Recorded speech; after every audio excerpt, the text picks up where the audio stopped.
सत्य से धरती खड़े, सत्य से खड़े आकाश,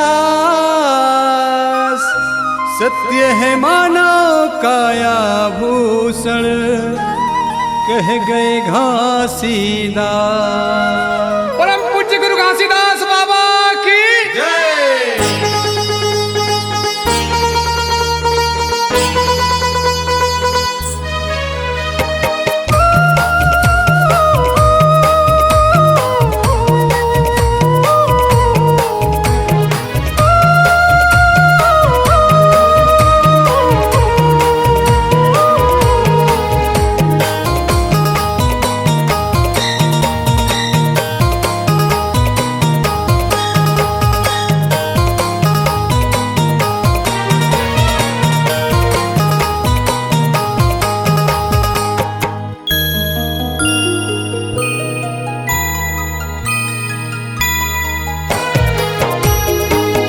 नाम दुनिया मसार है, यही तो जिए के आधार है।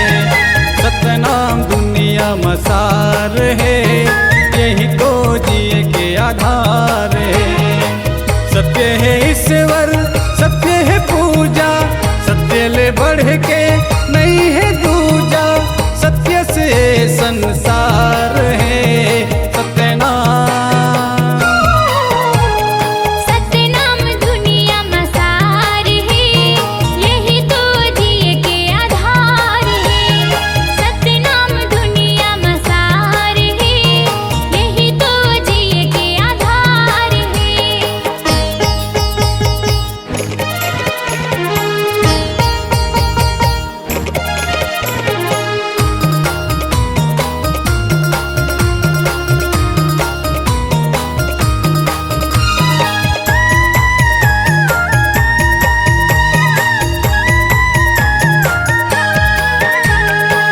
पहली सत्य मोर माता पिता देह मोलाय अवतारे हैं।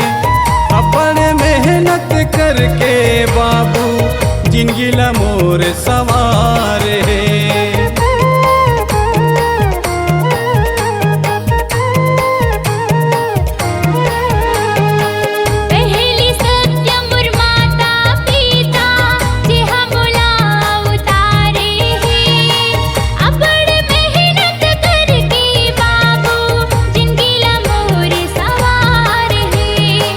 बालक के पन्ने माँ उंगली धरा के, पढ़ा लिखा के लायक बना के, करे है मोरे संचार रे।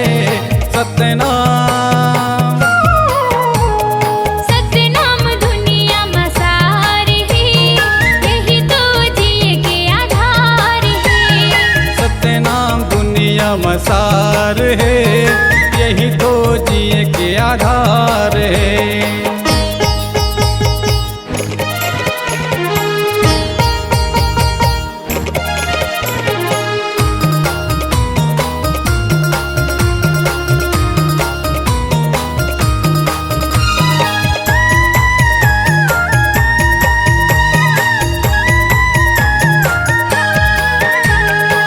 दूसरे सत्य है धरती आकाशा, जी हाँ बसे हन हम इंसान। आशा के किरण सूरज लाते, धरती मले के रोज बिहार।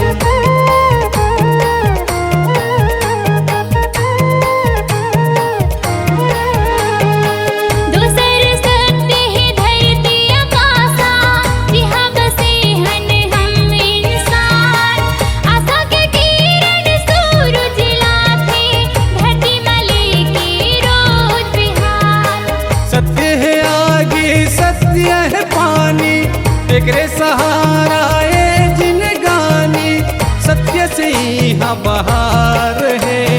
सतनाम सतनाम दुनिया मसार है, यही तो जिए के आधार है। सतनाम दुनिया मसार है, यही तो जिए के आधार है।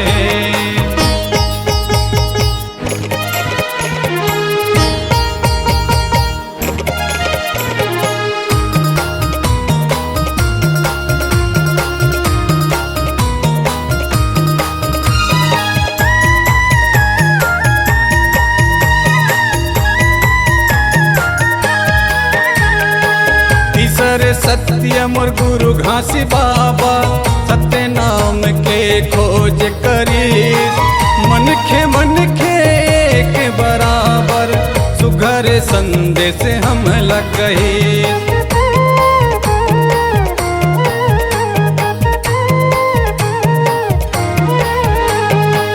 ईसर सत्य मोर गुरु घासी बाबा, सत्य नाम के खोज करी।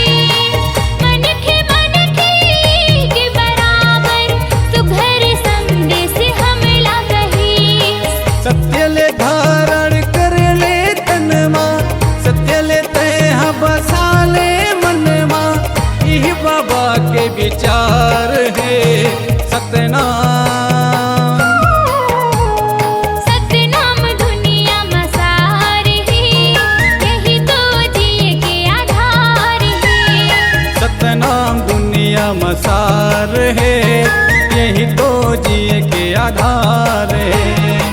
सत्य है ईश्वर, सत्य है पूजा, सत्य ले बढ़ के नहीं है दूजा।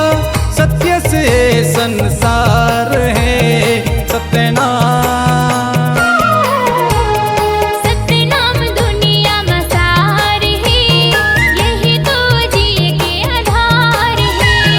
सतनाम दुनिया मसार है, यही तो जिए के आधार है। सतनाम दुनिया मसार है, यही तो जिए के आधार है। सतनाम दुनिया मसार है, यही तो जिए के आधार है। दीजिए अपने गीत, संगीत एवं आवाज को एक नई पहचान। स्वराग्नि ऑडियो एवं video recording studio, Sanjay Nagar, Jaipur.